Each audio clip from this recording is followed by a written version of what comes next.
श्री सीतारामचंद्राभ्याम नमः। श्रीमद् वाल्मीकि रामायण अयोध्या कांड 38वां सर्ग।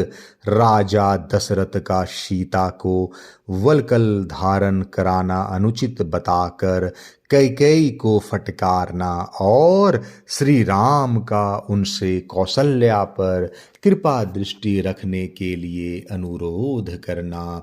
सीता जी सनाथ होकर भी जब अनाथ की भांति चीर वस्त्र धारण करने लगी, तब सब वो लोग चिल्ला चिल्ला कर कहने लगे, राजा दशरथ तुम्हें धिक्कार है। वहां होने वाले उस कोलाहल से दुखी हो इक्ष्वाकु वंशी महाराज दशरथ ने अपने जीवन, धर्म और यश की उत्कट इच्छा त्याग दी। फिर वे गर्म सांस खींचकर अपनी भार्या कैकेयी से इस प्रकार बोले, कैकेयी, सीता कुश चीर वल्कल वस्त्र पहनकर वन में जाने योग्य नहीं है। यह सुकुमारी है, बालिका है और सदा सुखों में पली है। मेरे गुरुजी ठीक कहते हैं कि यह सीता वन में जाने योग्य नहीं है।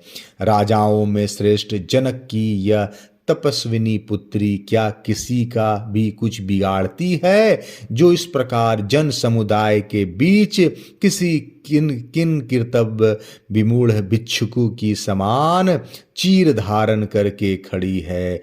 जनक नंदिनी अपने चीर वस्त्र उतार डाले, यह इस रूप में वन जाए ऐसा कोई प्रतिज्ञा मैंने पहले नहीं की और न किसी को इस तरह का वचन ही दिया है। अतः राजकुमारी सीता संपूर्ण वस्त्रालंकारों से संपन्न हो सब प्रकार के रत्नों के साथ जिस तरह भी वह सुखी रह सके उसी तरह वन को जा सकती है। मैं जीवित रहने योग्य नहीं हूँ।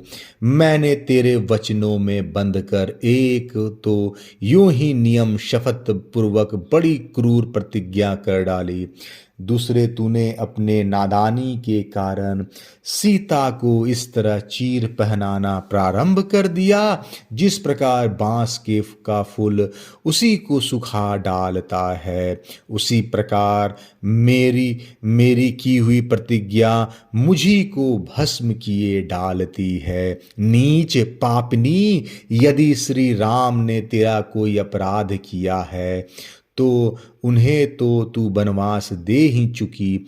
विदेह नंदिनी सीता ने ऐसा दंड पाने योग तेरा कौन सा अपकार कर डाला, जिसके नेत्र हरिणी के नेत्रों के समान खिले हुए हैं, जिसका स्वभाव अत्यंत कोमल एवं मधुर है, वह मनस्विनी जनक नंदिनी तेरा कौन सा अपराध कर रही है।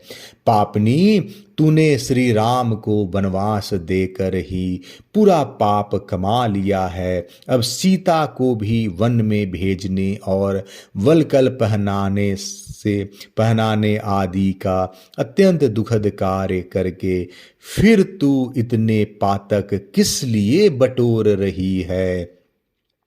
देवी, श्री राम जब अभिषेक के लिए यहाँ आए थे उस समय तूने उनसे जो कुछ कहा था उसे सुनकर मैंने उतने के लिए प्रतिज्ञा की थी। उसका उल्लंघन करके जो तू मिथिलेश कुमारी जानकी को भी वल्कल वस्त्र पहनने देखना चाहती है, इससे जान पड़ता है तुझे नरक में ही जाने की इच्छा हो रही है।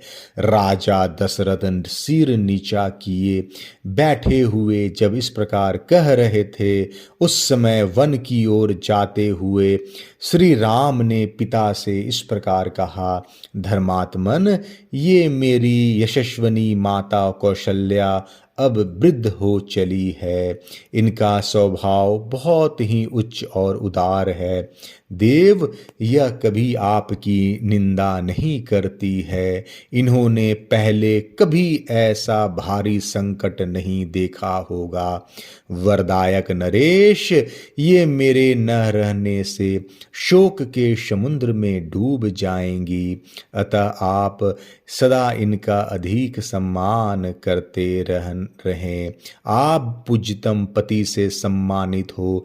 जिस प्रकार यह पुत्र शोक का अनुभव न कर सके और मेरी चिंतन करती हुई भी आपके आश्रय में ही मेरी तपस्विनी माता जीवन धारण करे, ऐसा प्रयत्न आपको करना चाहिए।